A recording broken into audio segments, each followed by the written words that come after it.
आप कौन हैं और हमारे लिए भोजन क्यों लाई हैं? हम आपके बाबूसा और मासा के मित्र हैं। चलो अब भोजन कर लो।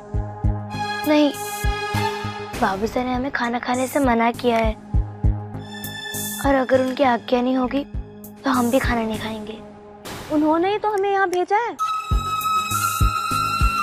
चलो, खाने को कभी मना नहीं करते। मुंह खोलो, मुंह खोलो।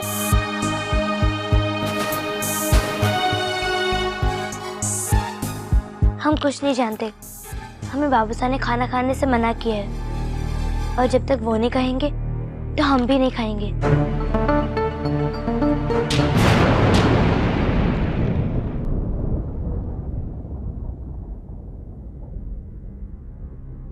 बीती बातें भूल जाइए ना कंवर साहब।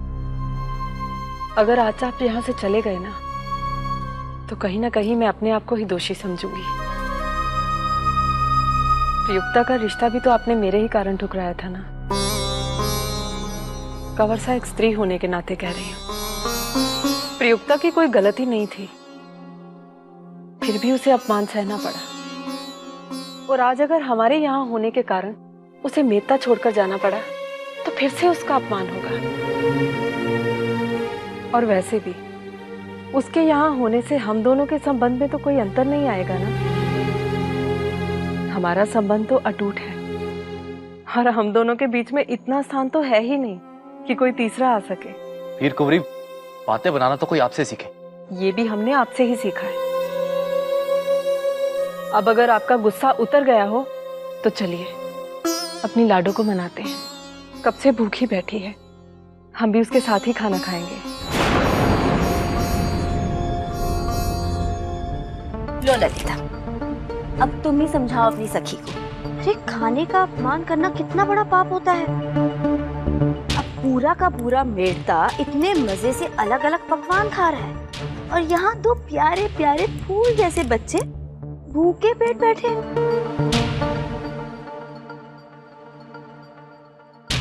और ललिता को तो खूब जोर की भूख लगी होगी। क्यों ललिता? देखो मीरा, ये हमसे बड़ी है और बड़े हमारा कभी बुरा सोचते हैं क्या? वो सही तो कह रही है। भला खाने से भी क्या दुश्मनी? तुम्हारे बाबूसा ने हमारे कक्ष से बाहर निकलने के लिए मना किया है, ना ही खाना खाने से। और मुझे भी बहुत भूख लगी है। खाना खा लेना मीरा, और अगर तू नहीं खाएगी तो मैं भी नहीं खाऊंगी।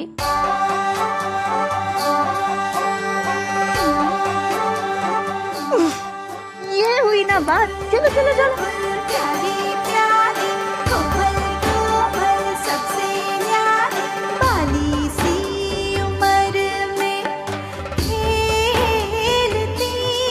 मैं सिर्फ इसलिए खा रही हूँ क्योंकि ललिता को भी बहुत भूख लग रही है, और अगर वो मेरी वजह से भूखी रहे तो मुझे अच्छा नहीं लगेगा। बस इसलिए, समझे? जी कुंवरी सा, अब खा तो लीजिए।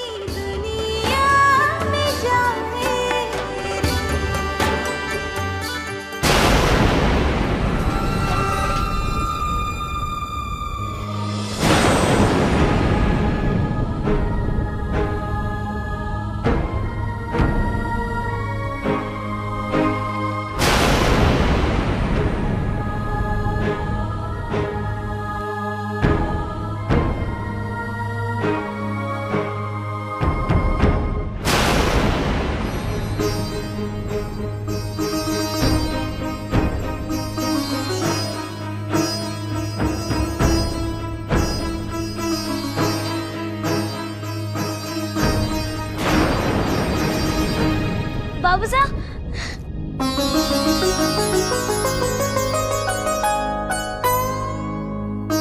बाबूसा आप बहुत अच्छे हो। जब आपने मुझे खाना भेजा तभी मुझे मालूम पड़ गया था कि आपने मुझे माफ कर दिया।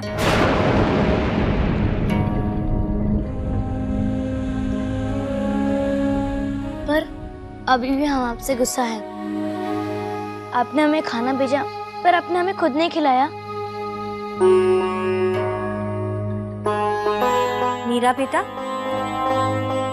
ऐसे भोजन बीच में छोड़कर नहीं उठते। चलो आ जाओ, पहले खा लो खाना।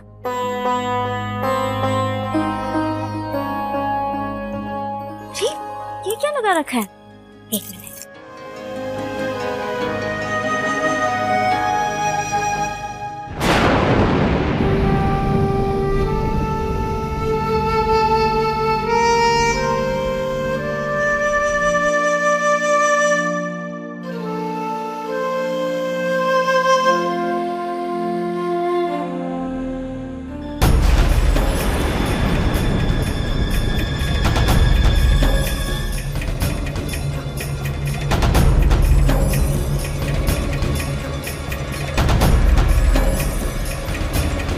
क्षमा कीजिए कुंवर साहब,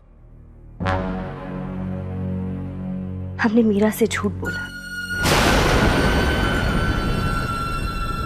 जब दाई माँ हमें खाने के लिए बुलाने को आई तो हमें मीरा की याद आई और हमने ये सुना कि आपने मीरा को बहुत देर से उसके कक्ष में बंद कर रखा है और उसने कुछ नहीं खाया। हमसे रहा नहीं गया और हम यहाँ खाना लेकर चले आए।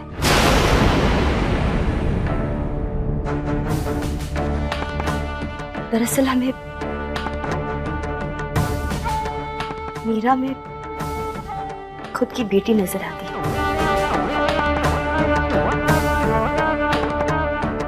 अगर हमारा सही समय पर विवाह हो गया होता तो हमारी भी मीरा जितनी एक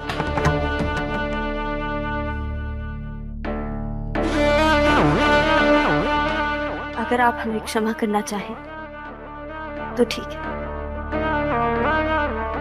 वरना आप हमें जो दंड देंगे वो हमें स्वीकार है।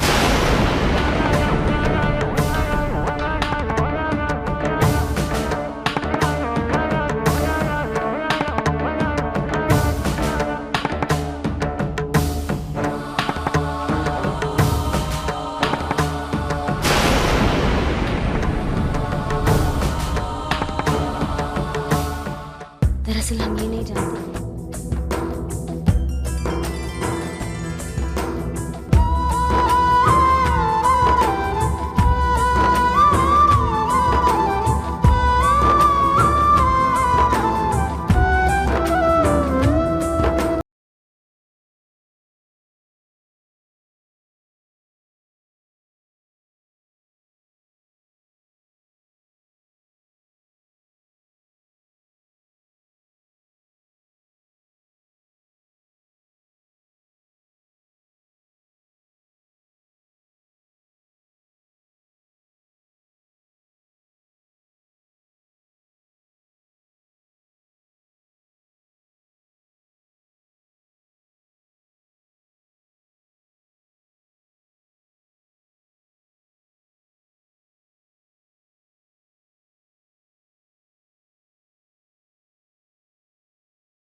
मूर्ति को भोग चढ़ाओ।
ये सब क्या है प्रयोक्ता मासी?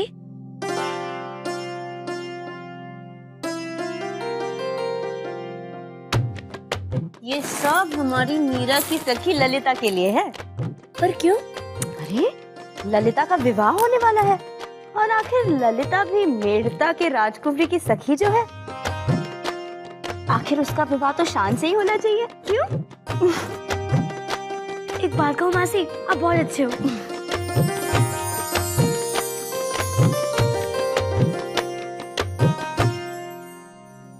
और इसे देखो कैसे मुंह फैलाए बैठी है। अगर तू मेरी जगह पर होती तो पता चलता। थक गई हूँ मैं। ये लोग कब के मेरे कपड़े बदलवाते रहते हैं और माप लेते जाते हैं। अरे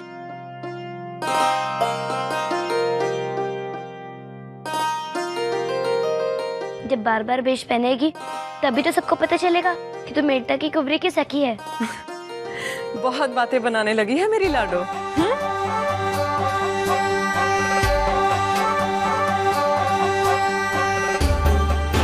मासा देखिए ना, प्रयोक्ता मासी ने कितने अच्छे अच्छे वेश बनाए हैं।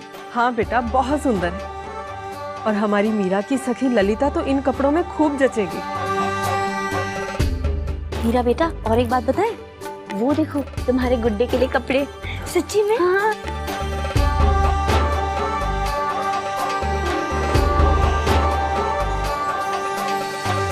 वीर कुंवरी,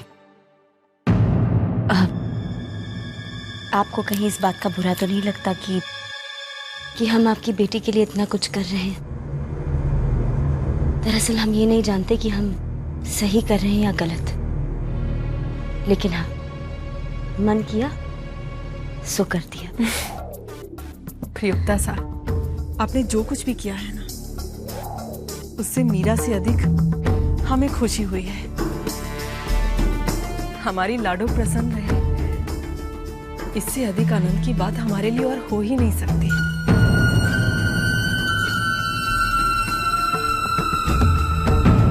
एक और बात, प्रियुक्ता साहब, इंसान कभी भी बुरा नहीं होता, हालात बुरे होते हैं।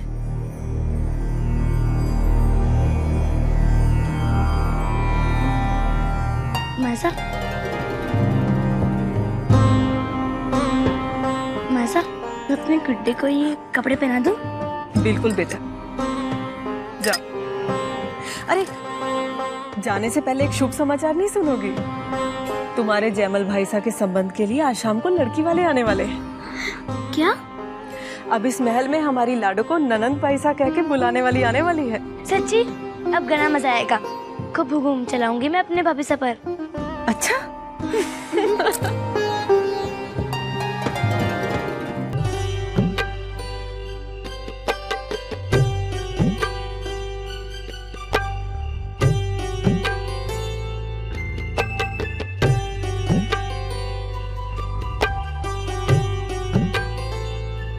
भाई साहब, लगता है आ गए वो लोग।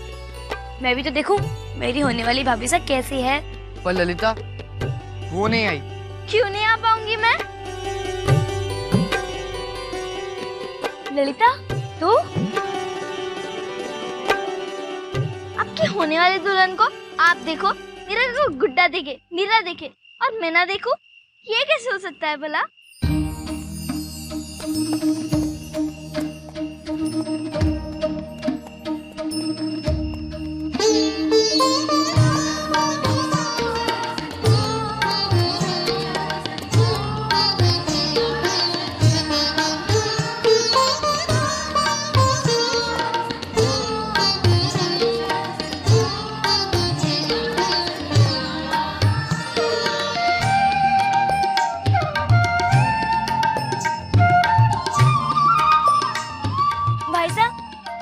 इनमें से कौन है? मुझे क्या पता, मैंने पहले थोड़ी देखा है। अरे इनमें से कोई भी नहीं है। इनके वस्त्र तो देखो, सब दासी है दासी।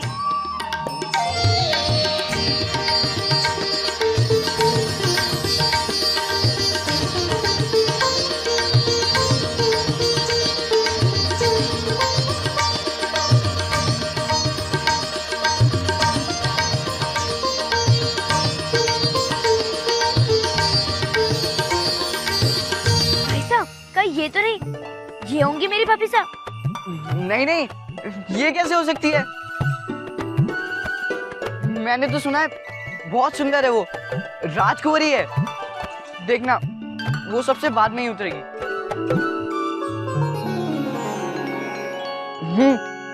ये है।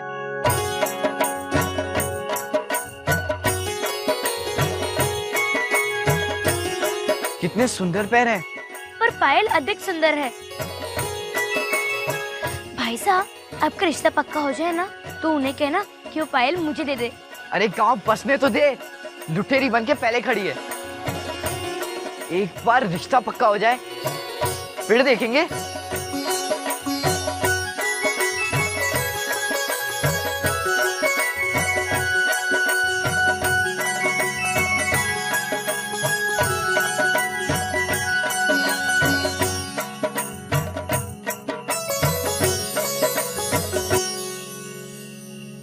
लो, सारी मेहनत पर पानी फिर गया। अरे हम इसकी शक्ल कैसे देखें? ये तो घूंघट में है। अरे ऐसा ही होता है, ससुराल में जब लड़की पहली बार आती है तो घूंघट डाल कर ही आती है। जब तेरा ब्याह होगा तब तुझे भी घूंघट में ही रहना होगा। अरे ऐसा कुछ नहीं होगा, मेरी गुड्डे से बात हो चुकी है ना? मैं कोई घूंघट वूंघट नहीं रखने वाली। हाँ, वैसे इतनी जल्दी भी क्या है कुंवर साहब? आज नहीं तो कल से ही देखना ही है ना उसे। अरे ऐसे कैसे? रिश्ता होने से पहले ही देखना होगा। अगर उसकी शक्ल काली हो तो क्या पता लड़की के दांत बाहर हो, या अगर भैंगी हो तो